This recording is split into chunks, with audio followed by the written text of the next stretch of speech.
This is the plan for Cane Hoy Plantation. Now, Cane Hoy Plantation is a 9,000-acre, soon-to-be development owned by the Guggenheims and going to be developed by the same people who developed Daniel Island. Basically, it's going to go from this to, wait for it, this. Is this really what we're looking for here in Charleston? Let's find out. We went to the meeting on Thursday. Over 130 people went to this thing. We wanted to find out what people thought, people in the audience, to see if it would actually I'm make a recording you. difference. What do you think? I think it's glad to be here and here. We're excited about the possibility of downsizing, and we would hope that they would be appreciative of our interest in the area, because we just have such precious land to take care of and precious forests. And there's our generation who has an opportunity to plan for the future and plan wisely. Thank you for the opportunity. Thank you. For historic preservation, and we're concerned that development could harm the very things that make Charleston distinctive, and we want protection. And how do you think it's going to turn out? I have no idea. I know that development is going to happen, and we'd like to have a voice in making those changes.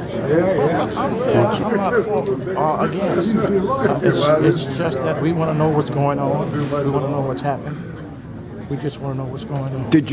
You live up there now? Yeah, I live in the Cane Hoy area. So it's going to change a lot, right? I know, but that's something you can't stop changing. Okay. You can't stop changing. We just want to know time frame, how it's going to work, what's going on. And that's why we're here tonight. Thank you. And we are here because we regard this area, as we did the Ace Basin, to be a real critical part of what we like to say, irreplaceable lands for the people of Charleston. Period.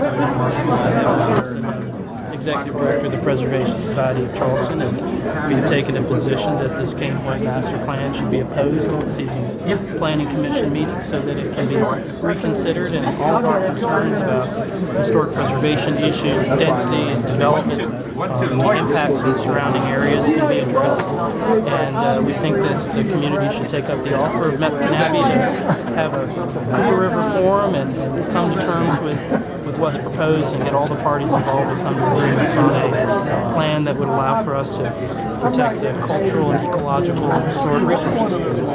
Well, And so, for form's sake, they met.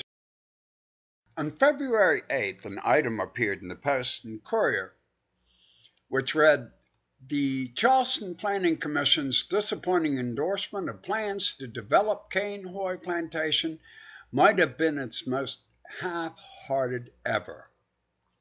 Only 2 people of the more than 130 who jammed a small city meeting room on Thursday spoke on behalf of the 9,000-acre development. The rest, neighbors, conservationists, and preservationists, provided a litany of problems with the plans. Among them, the development would be for rich people from off.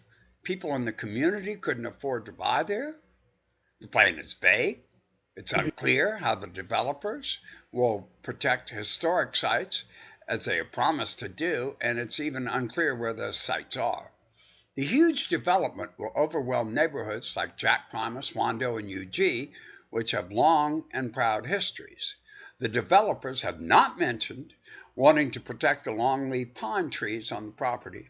Their numbers throughout the Southeast have plummeted, and efforts are being made to revive the species.